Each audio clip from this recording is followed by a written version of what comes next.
Hey, what's up, Foreclosure Fix family? My name is DJ Olojo, and welcome to another episode of the Foreclosure Fix podcast, where our goal is to help 1 million homeowners successfully navigate foreclosure. Now, if that mission resonates with you, do us a favor, like, subscribe, or share our podcast with someone who you know can benefit from our content. Or better yet, get them a copy of our new book called The Foreclosure Fix, 12 Proven Steps to Beat the Bank, Escape Foreclosure, and turn your property into a profitable asset. On today's podcast, we are diving deep into the 7 things that you can negotiate on a real estate contract. Yes, I say 7 things that you can negotiate. This is outside of the price. We all have probably been in situations or heard of situations when a seller is fixated on a price or a buyer is fixated on a number that they're willing to pay.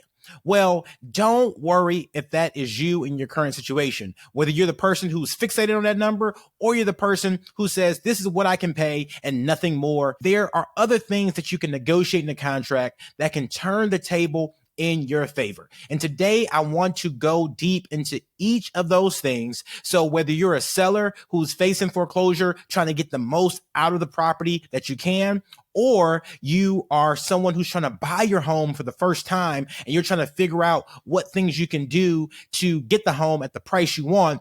Either way, I want to provide you with the best content and the best advice from someone who's done hundreds of real estate deals.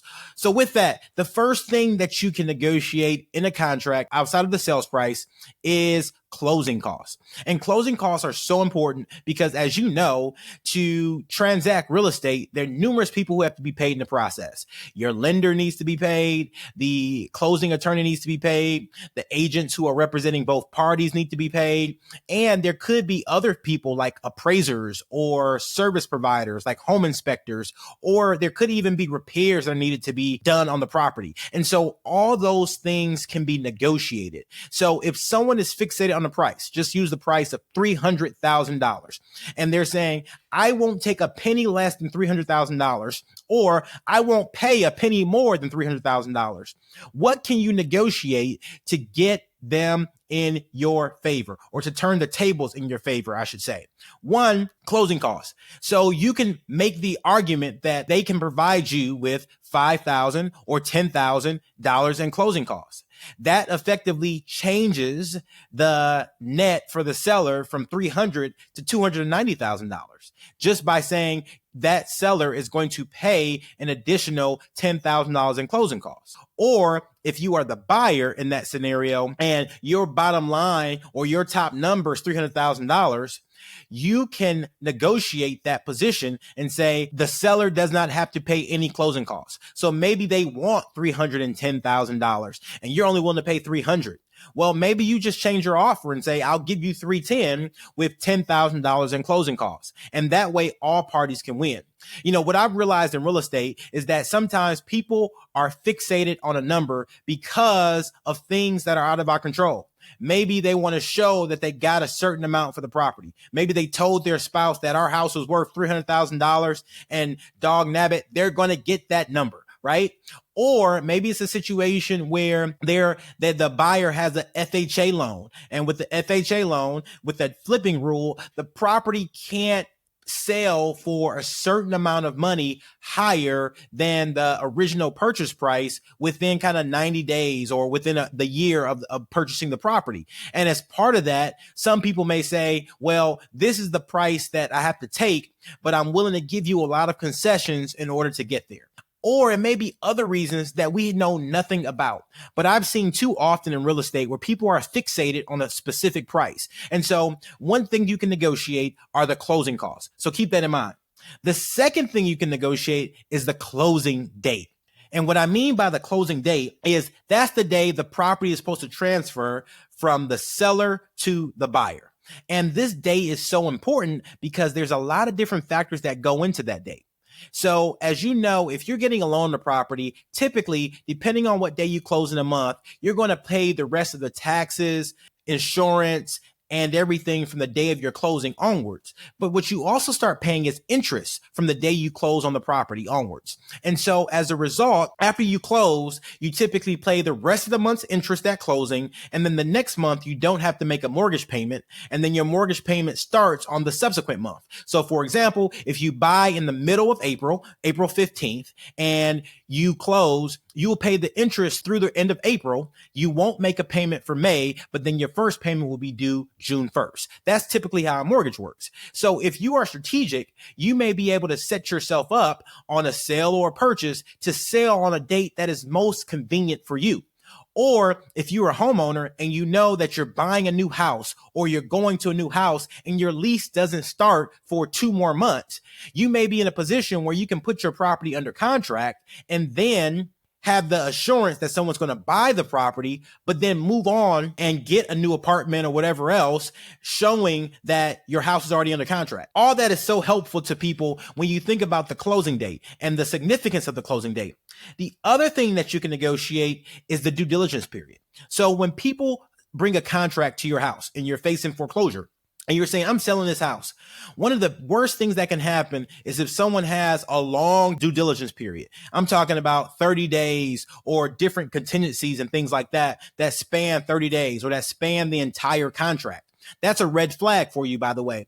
And so if someone has a due diligence period of 2 or 3 days and then their earnest money goes hard, and by going hard, that means that the earnest money becomes non-refundable, then you know in 2 or 3 short days, that person has put up a significant amount of money that they stand to lose if they don't go forward with the purchase. So it gives you more confidence as a seller to be able to move forward, knowing that the buyer is going to actually do what they said they were going to do. And so as you think about the due diligence period, a shorter due diligence period is greater for a seller and a longer due diligence period is greater for a buyer, because in that due diligence period, the buyer may get inspections, the buyer can, for any reason, terminate the contract. Maybe they found another house they like better up the street, or maybe, the money they thought they had coming in was not going to come in, and they can say, sorry, I don't want to buy the house anymore. And they get all their money back that they put up for earnest money. And so if you are selling your house when facing foreclosure, the best thing you can do is get a buyer that has a short due diligence period if the foreclosure date is looming. The next thing you can negotiate is earnest money.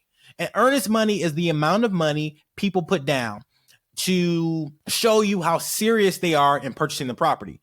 Now, in some states, it's not called earnest money. Some states it's called a deposit. Some states it's called other things. But I'm calling it earnest money for the sake of our conversation today. And that's basically the money someone puts down when they sign a contract. And that earnest money typically stands around 1% of what the purchase price is. So if the purchase price is $300,000, people are typically putting down about $3,000. But I've seen people go all the way up to 10% of the purchase price amount to really show that they have strong confidence and really want that property. And so if you're in a situation where you're facing foreclosure and you're selling your home, you may have a buyer who's an all cash buyer say, hey, I'm going to give you 10% earnest money just to show you, just to give you the confidence that I am definitely trying to buy this property. And so keep that in mind. You can negotiate the earnest money amount. You don't have to take $1,000 or $500. You can ask for more money, especially if you think the buyer is a little sketchy. The next thing you can negotiate, and one of my favorite things to negotiate, is possession. And what I mean by possession of the property is it doesn't mean ownership of the property. It means possession as the person who's occupying the property, the person whose stuff is residing in the property, the person who lives in the property. As a seller or as a buyer, you can determine when possession happens. So let's go back to that example that I talked about, closing April 15th. So if you had a closing date of April 15th, that doesn't mean you necessarily have to move on April 15th. You can set it up so that you can move May 15th or even June 15th or even July 15th or even stay in the property for a significant amount of time. And that is one of my favorite things for someone who's facing foreclosure to negotiate. Because oftentimes when you're facing foreclosure, there's a short window between when you have to sell the house and when maybe the foreclosure sell date is. And so you may be in a position where you've been living in a house for 20 years and now you're forced to sell. And it's hard to pack up 20 years of stuff just in a couple short weeks. And so when you're dealing with a seller, when you're dealing with a buyer, I should say, if you're selling the property and they may not be able to give you a higher price, maybe you can negotiate staying in the property for 60 days rent free. And if you look at what market rent in your area, that may be a $5,000 concession that they're giving you just by saying, okay, you can stay in the property for 60 days rent free. That means you don't have to move all your stuff at one time. You get 60 days to figure out where you're going next, to get a new housing situation set up. And you don't have the stress of trying to move 20 years worth of stuff in just a couple short weeks. And so keep that in mind. Possession is one of my favorite things to negotiate in real estate contracts because it is one of those wild cards that can turn a deal that is lopsided into a mutually beneficial situation. The next thing I would say you can negotiate is the financing terms. And so this comes into play in so many different ways because if someone is getting financing, they typically have contingencies around that financing. So for example, you may see something called an appraisal contingency, which basically says if this house is not appraised for whatever we agree on the contract, I can terminate the contract and get all my money back. Or they may have a financing contingency that specifically says, if for some reason I can't qualify for financing, maybe I lose my job in the middle of the process, maybe the underwriter finds something in my credit that wasn't there before, and I can't qualify for this loan anymore, I can back out of the contract for a certain amount of time. So those are the type of contingencies you see in real estate contracts all the time. And so you can negotiate that. You can pick a buyer, if you're selling, that has zero financing contingencies, or that's all cash.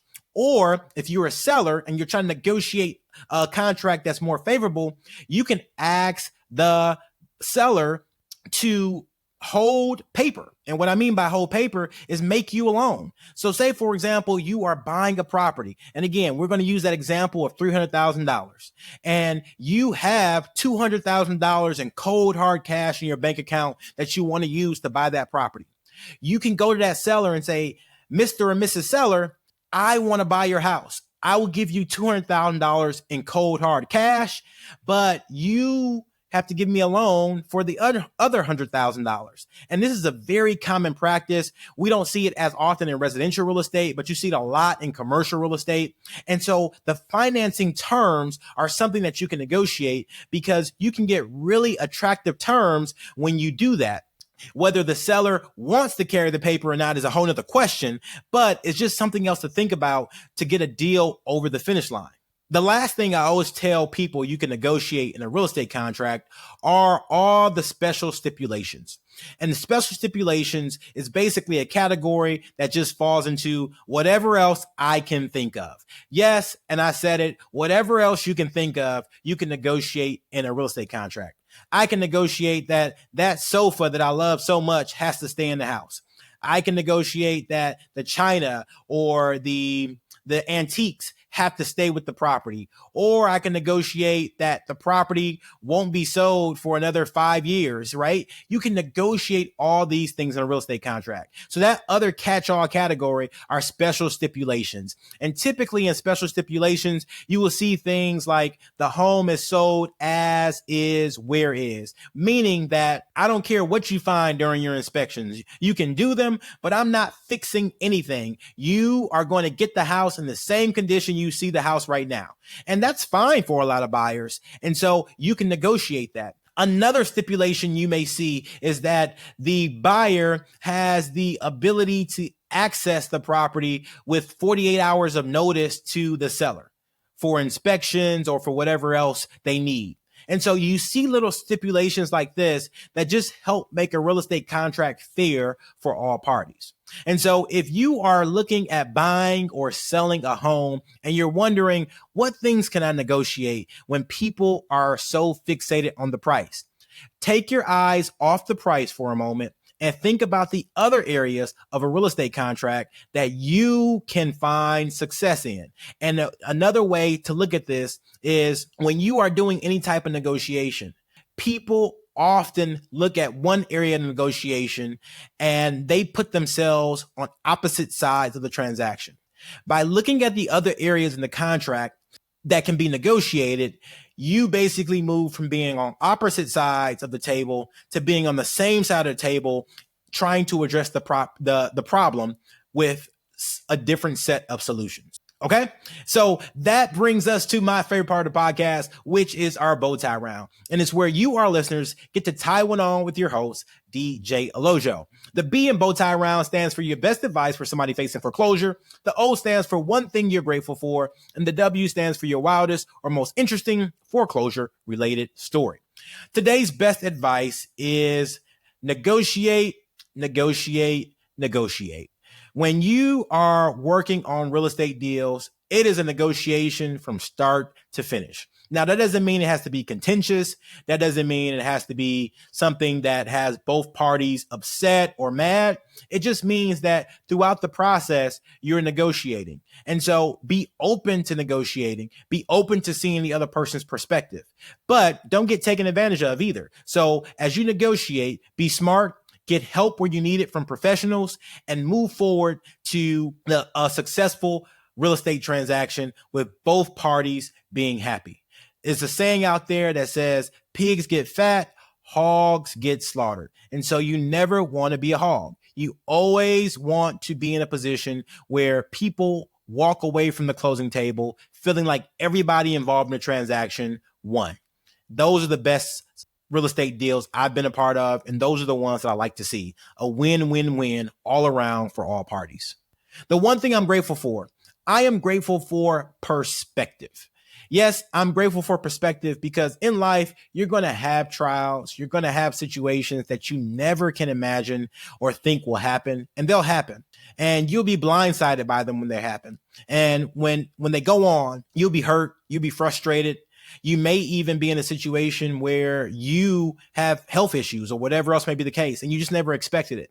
But when you're out on the other side and when God takes you through those challenging seasons of life, the perspective you have looking back is that you can do anything, that you can overcome anything. And I'm so grateful for perspective because it's in those trying moments that you refine your character and that you can look back and just be grateful that you made it through those seasons. And now you have the perspective as you look forward to the next season that you can do anything and that nothing is impossible. My wildest and most interesting foreclosure-related story comes from a loan in the great state of Indiana that we're working through. And this loan was a loan that was delinquent, severely delinquent, and we got them reperforming. And unfortunately, now that they're reperforming, they've been paying for about 18 months. Things are going good. And the borrower recently lost their job, and they're still making ends meet. They're still trying to make it happen. They're working hard every single day, trying to find new opportunities. They have not missed a loan payment, but what they are doing is that they're not paying their property taxes. And that is a big issue because although their loan is current, their property taxes are not. And so as a lender, to protect our interests, we have to advance those property taxes on the property to protect ourselves from being wiped out or protect ourselves from having someone get ahead of us on that chain of title. And if you are facing any type of financial stress, you need to communicate because this borrower did not communicate with the lender that the taxes were not paid. We had to find out from the tax office sending us correspondence saying the taxes for Q1 of 2024 were not paid. And so now we are going to advance the taxes on that file and then charge back the borrower. But once we charge back the borrower, that's going to make the borrower delinquent again. And so you get these type of situations in foreclosure all the time. And what I mean by you get them in foreclosure is that people who are facing difficult financial situations sometimes feel like they're on a hamster wheel because this person got caught up on their loan. Things were going good. Their taxes were paid as of 2023, but they lost their job. And so now they're back in a situation where they're trying to figure it all out. And to make matters worse is that this person does not have a lot of help. they're the only person working, and there are, 3 or 4 other adults who will live in the property. And I give you this context because I see this play out too many times in this business and in the people who come to get help from the Foreclosure Fix family. They're people who don't understand that you can't do it by yourself. This person, despite their best efforts, is probably going to end up in foreclosure again because they're running themselves ragged trying to provide for 4 and 5 other adults who are not pulling their weight or doing their part. And so I give you that story just to highlight the fact that if you're facing foreclosure, you need to get help, but then you also can't do it alone. The people who you're living with, the people who you reside in your property, who are adults, also have to help you, also have to be helping you row the boat in the same direction if you ever want to make any progress. As always, y'all, I am here to bring you the best content. So if you have questions, we got answers. If you need help, check us out at theforeclosurefix.com. Y'all, please leave us a 5-star rating and check out our content across all platforms. As always, I appreciate you listening. God bless you. My name is DJ Olojo, and I'll see you soon.